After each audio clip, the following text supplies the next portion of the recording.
How to enable or disable wallet on the lock screen of the iPhone 16 series. First, let's go back to the home screen by swiping up at the bottom of the screen.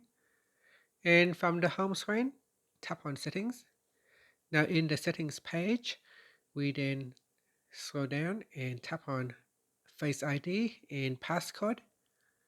Next, enter the passcode. And then we scroll down to the bottom.